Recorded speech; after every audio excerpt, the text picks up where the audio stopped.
Bonjour à tous et bienvenue dans cette nouvelle vidéo. Aujourd'hui, je vais vous présenter l'un des outils que j'utilise le plus dans mes aquarelles. Il s'agit du pinceau à réservoir d'eau. Je vais vous expliquer un petit peu ce que je sais pour bien l'utiliser et pour profiter de tout ce qu'il a à offrir. Tout d'abord, les pinceaux que j'ai sont de marque Pentel et je crois qu'il commence à y avoir d'autres marques qui en proposent. Je ne sais pas si elles se valent toutes. Je sais que Winsor & Newton en propose un dans sa nouvelle palette de voyage. C'est un petit kit avec quelques godets comme ceci, des très jolies couleurs que j'ai déjà testées. Et il y a aussi ce pinceau là. Alors le pinceau par contre je ne l'ai pas encore testé. Il est pratique parce qu'il rentre sur lui-même, donc il prend très peu de place. Et comme pour les autres, on l'enclenche comme ceci. Donc on remplit ça, hein. Le principe est très simple. On met de l'eau dans le réservoir. Et on peut ensuite utiliser son pinceau. L'avantage, c'est qu'on n'a pas besoin de gobelet d'eau. Donc, si vous peignez sur le motif, si vous aimez bien prendre votre aquarelle en vadrouille pour faire des croquis et des petits tableaux, c'est vrai que ça vous soulage du fait d'avoir apporté de l'eau, puisque vous remplissez vos pinceaux et vous avez comme ça votre eau à portée de main. Moi personnellement je les utilise également à l'atelier parce qu'il y a un truc que je trouve juste génial avec ces pinceaux. Je ne sais pas si vous verrez bien, mais c'est ça. C'est la précision de la pointe, celui à pointe fine. Et vraiment, j'avais jamais eu de pinceau comme ça. En fait, tous les pinceaux pour aquarelle que j'ai, ce sont des pinceaux de récup. Ils sont vieux, ils sont pour la plupart ébouriffés. Donc pour moi, un pinceau d'aquarelle, c'est quelque chose d'ébouriffé qui perd ses poils sur mon tableau. Et du coup, quand j'ai découvert ça, je me suis dit, ah ouais, ça va quand même me faciliter les choses grandement. Alors certes, je pourrais investir dans des pinceaux plus neufs déjà et sûrement un petit peu plus coûteux aussi, mais c'est vrai que pour l'instant, en tout cas, je me régale bien avec ces pinceaux-là, donc je les utilise aussi à l'atelier et même des fois je les utilise avec un gobelet d'eau parce que ça va plus vite pour nettoyer les couleurs. Mais sachez que voilà, le but principal de ce pinceau à la base, c'est vraiment l'aspect à emmener avec soi en voyage. Alors au niveau du prix, ils sont entre 7 et 8 euros. Je vous mets le lien de la fiche produit sur le site du Jean des Beaux-Arts si vous souhaitez le voir en ligne. Et il en existe 3 formats. Alors moi j'ai le petit et le grand. Donc vous pouvez voir comme ça la différence. Et il en existe donc un moyen qui est donc un intermédiaire que je n'ai pas acheté parce que je trouve que le gros est déjà assez moyen. Voilà, en fait j'aimerais bien qu'il en existe un encore plus gros, ça serait sympa. Mais pour l'instant il existe ça.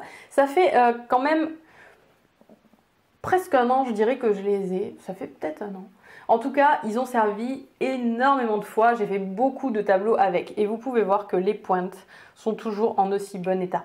Ce sont des pinceaux qui se conservent extrêmement bien. Et j'ai l'impression aussi que le fait qu'ils soient en plastique, c'est quelque chose d'avantageux pour la conservation. Moi, j'ai beaucoup de pinceaux avec un manche en bois. Et certes, ils sont sans doute vieux, je ne sais pas parce que je n'étais pas leur première propriétaire, mais je sais qu'ils avaient très peu servi avant moi, voire pas du tout servi avant moi, et je me suis retrouvée avec des pinceaux décapités, dont le l'embout s'est carrément enlevé, alors que je les traite quand même bien. Je suis peut-être pas la personne la plus soigneuse du monde, mais je connais les bases. Par exemple, quand on nettoie un pinceau avec de l'eau, on ne laisse jamais la tête en haut parce que sinon... S'il a un manche en bois, donc parce que sinon l'eau va s'infiltrer dans le manche et c'est là où on risque de l'abîmer. Or avec ça, on s'en fout. Vous pouvez le laisser la tête en haut, ça va absolument rien lui faire et c'est très bien. Ne laissez jamais d'ailleurs au passage vos pinceaux la tête en bas. Si vous avez terminé de peindre et que vous êtes tenté de les ranger dans un gobelet sans leur capuchon, ou de les laisser juste tels quels en fait dans le gobelet sans le capuchon et que vous l'oubliez, en fait ce qui va se passer avec n'importe quel pinceau dont ceux-là, c'est que avec la pesanteur la pointe va se tordre et le lendemain vous allez vous retrouver avec un pinceau tordu. Et alors selon la qualité du pinceau, il pourra revenir à la normale si vous le travaillez un petit peu ou rester comme ça. Dans tous les cas, c'est pas très bon et ça risque de les abîmer. Ce que je vais faire maintenant, c'est que je vais changer la caméra, je vais filmer mes mains, comme ça vous les verrez un petit peu plus et puis je vais pouvoir arrêter de les faire tournoyer comme ça dans les airs et vous donner le mal de mer. Donc à tout de suite. Ah ben on y voit mieux, c'est quand même plus pratique. Alors donc, comme ça vous pouvez bien voir la différence entre le petit et le grand et donc pour rappel, il y a aussi le moyen qui est donc intermédiaire. Donc concrètement, comment ça se passe pour utiliser ce pinceau à réservoir d'eau? Alors tout d'abord, si vous regardez bien, Ici, vous avez une ligne. Et lorsque vous le remplissez d'eau, veillez à ne pas dépasser cette ligne parce que si votre réservoir est trop plein, l'eau va s'écouler de manière trop importante et vous pourriez avoir de mauvaises surprises. Donc gardez toujours cet écart-là. Et en fait, concrètement, avant de commencer à peindre, vous allez presser délicatement sur votre pinceau. Alors je le fais pas au-dessus de ma feuille, mais au-dessus de ma palette. Comme ça, en même temps, je vais pouvoir réveiller mes couleurs qui sont pour le moment sèches. Donc je presse délicatement. Si vous voyez des petits grains sur mes godets, ça vient du sable de Tenerife puisque j'avais emporté cette aquarelle avec moi en vadrouille. Donc une fois que vous avez pressé, il y a une goutte qui est tombée, la mine, enfin la pointe est imbibée d'eau. Je vais vérifier que vous voyez bien. Donc la pointe est imbibée d'eau et elle est prête à servir. Alors si vous voulez réveiller toutes vos couleurs, vous pouvez très bien presser plus fortement et hop, le promener sur votre palette, sur vos différents godets. Comme ça, vous pouvez utiliser chaque petit pain d'aquarelle. Ils sont prêts à l'emploi. Et votre pinceau est prêt à l'emploi aussi. On va aussi réveiller celui-là. J'appuie délicatement jusqu'à ce qu'une goutte sorte. Et de cette façon, les mines sont humidifiées. Et par phénomène de capillarité, normalement, elles vont rester humides pendant la durée de votre travail. Si ce n'est pas le cas, ça peut arriver qu'elles sèchent, vous repressez délicatement et vous les réveillez à nouveau. Mais il y a une chose que je voulais vous dire. Alors, d'abord, il faut remarquer que l'eau ne s'écoule pas par la mine en elle-même. Parce que moi, c'est vrai que la première fois que j'ai testé ces pinceaux, je pensais vraiment que l'eau allait sortir des brins du pinceau. En réalité, elle sort à côté. Donc, si vous voulez, quand elle sort, elle n'est pas précise. Parce que moi, l'erreur que j'ai faite, c'est que je pensais que j'allais pouvoir appuyer sur mon pinceau pendant que j'étais en train de peindre sur une petite zone que je veux humidifier. Mais en réalité, ce qui se passe, c'est qu'il y a une énorme goutte qui sort et je plaf. Donc, ça ne va pas forcément humidifier l'endroit que vous aviez voulu de manière vraiment fine. Donc, faites ça au-dessus de votre papier. Par contre, si vous voulez mouiller une grande zone, par exemple vous voulez travailler dans le mouillé, vous avez quelque chose d'assez important à humidifier à ce moment-là, vous appuyez sur le réservoir, il y a l'eau qui sort et hop, vous pouvez du coup étaler votre eau partout où vous voulez.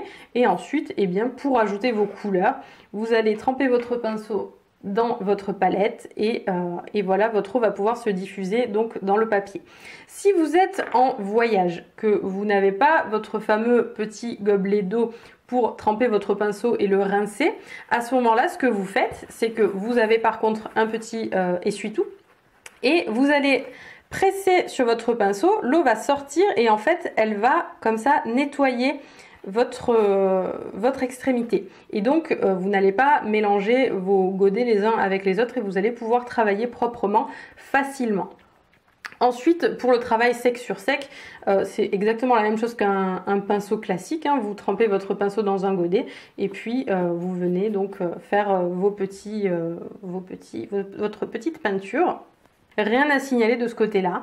Je trouve que ces pinceaux sont extrêmement bien aussi pour le travail avec les crayons aquarellables parce que vous allez pouvoir être très précis justement dans votre tracé. On va prendre celui qui a la mine la plus fine et hop, vous allez pouvoir suivre vraiment tous les petits détails que vous avez créés avec votre crayon. Donc ce sont vraiment des pinceaux que je trouve polyvalents et encore une fois je ne les réserve pas à mes voyages, je les utilise aussi dans mes tableaux de tous les jours. Alors pendant que vous travaillez, évitez autant que possible d'appuyer très fort sur votre pinceau pour éviter donc que l'eau ne tombe à des endroits que vous n'auriez pas prévus. En fait, il faut bien comprendre que la pointe va rester humide quand même assez longtemps, donc vous avez relativement peu besoin d'appuyer sur le réservoir. Et faites attention aussi, je sais que certains ont eu des problèmes avec ces pinceaux là parce que ça vient de leur manière de les tenir. Si vous les tenez par le réservoir, vous pouvez appuyer par inadvertance et dans ce cas là vous pouvez, vous êtes en train de faire un truc hyper minutieux et d'un seul coup plaf, il y a une grosse goutte d'eau qui tombe. Donc essayez, si vous avez l'habitude d'attraper vos pinceaux par là, faites vraiment attention à ne pas les presser pendant que vous travaillez parce que vous voyez là j'ai pressé et hop on voit qu'il y a des petites bulles qui se sont formées, il y a l'eau qui a commencé à s'écouler. Donc c'est pour ça qu'il faut faire attention. Mais sinon, en dehors de ça, ils sont vraiment très faciles à utiliser. Vous allez très vite les adopter. Moi, je trouve qu'ils facilitent beaucoup l'aquarelle. De par leur précision surtout, mais aussi c'est vrai que ce réservoir c'est quand même assez pratique. Comme je vous le disais pour l'entretien, ne pas les laisser la tête en bas, ne pas les laisser en fait en appui sur leur mine. Vous pouvez les laisser la tête en bas si vous avez mis le capuchon. Ils sont livrés avec, hein. Même le capuchon, si vous avez peur de le perdre pendant que vous êtes sur le motif, vous pouvez le mettre au bout du pinceau. Donc c'est vraiment très bien fait, c'est très pratique. Alors sachez que vous n'êtes pas obligé de remplir le réservoir avec de l'eau, vous pouvez très bien y mettre de l'encre comme le font certains pour pratiquer d'autres disciplines comme notamment le lettrage. Et c'est vrai que les mines sont tellement précises et souples à la fois, on peut obtenir un trait fin et si on appuie, le trait s'élargit, donc ça offre beaucoup de possibilités. Simplement, si vous le remplissez avec de l'encre, pensez à ne pas laisser cette encre stagner dans le réservoir. Une fois que vous avez terminé de l'utiliser, vous voulez le vider tout de suite et le nettoyer soigneusement. Moi, comme je n'utilise que de l'eau, c'est vrai qu'en général, je laisse toujours de l'eau dans le réservoir. Ça m'évite des allers-retours à la salle de bain. Et du coup, je n'ai pas besoin de nettoyer, laisser sécher à chaque fois. Je le faisais au début, puis je me suis vite rendu compte qu'en fait, c'était inutile. Mais par contre, voilà, si vous utilisez de l'encre, si vous utilisez aussi, si vous avez envie de le remplir directement d'aquarelle, vous savez, il y a de l'aquarelle qui font en hyper concentré dans des petites pipettes. Ou même il y a des encres colorées aussi qui font dans des petites pipettes. Vous pouvez très bien vous amuser à remplir vos pinceaux avec ça. Moi c'est vrai que je préfère mettre de l'eau, comme ça je peux changer de couleur, hein, parce que sinon vous devez utiliser la couleur qui est contenue dans le réservoir, donc c'est un peu dommage. Mais voilà, il y a quand même des possibilités de bien s'amuser avec cet outil-là. Donc je vous invite vraiment à l'essayer si ça vous attire. Voilà pour ce que je voulais vous dire au sujet de ces pinceaux. Ce n'est pas une vidéo très complexe ni très riche parce que ces pinceaux ne sont pas des outils très complexes. Ils sont vraiment assez intuitifs. Je dirais que le plus important selon moi à retenir, c'est de ne pas appuyer sur le réservoir de manière trop forte lorsque vous êtes en train de travailler. Parce que c'est là où ça peut vous jouer des tours, où vous pouvez vous retrouver avec de l'eau sur votre travail, là où vous n'en vouliez pas. Mais sinon, en dehors de ça, ce sont des outils très pratiques. Et si vous les connaissez déjà, j'aimerais beaucoup avoir votre avis. Dites-moi ce que vous en pensez. Est-ce que vous aimez les utiliser? Est-ce que vous réservez ça uniquement à vos travaux sur le motif ou est-ce que vous les utilisez aussi à l'atelier? Je serais curieuse de savoir quelles sont les différentes utilisations qui sont faites de ces pinceaux, donc n'hésitez pas. Et si vous ne les avez jamais testés, que vous avez encore des questions, vous pouvez bien sûr les poser dans les commentaires, je serai ravie d'y répondre. Si vous voulez voir des démonstrations avec ces pinceaux, je vous invite à visionner les autres vidéos d'aquarelle de ma chaîne, puisque ce sont les outils que j'utilise le plus, autant avec les crayons aquarellables qu'avec l'aquarelle en godet classique ou même l'aquarelle en tube. Je trouve qu'ils se prêtent à peu près tout. Donc vous pouvez voir de nombreuses démonstrations sur ma chaîne. Vous pouvez aussi vous abonner si ce n'est pas déjà fait, comme ça vous ne louperez pas les prochaines démonstrations à venir. Pour éviter les malentendus par rapport à cette vidéo, en aucune façon je n'essaie de vous dire que les pinceaux pour aquarelle traditionnels sont inutiles. Bien au contraire, mais simplement, soit vous avez de bons pinceaux pour aquarelle traditionnelle, soit je trouve qu'il est préférable d'avoir des pinceaux à réservoir d'eau plutôt que des pinceaux pour aquarelle bas de gamme qui vont perdre leur poil et s'ébouriffer. Merci encore d'avoir regardé cette vidéo. N'oubliez pas mon petit pouce bleu si vous l'avez aimé et à la semaine prochaine. Salut!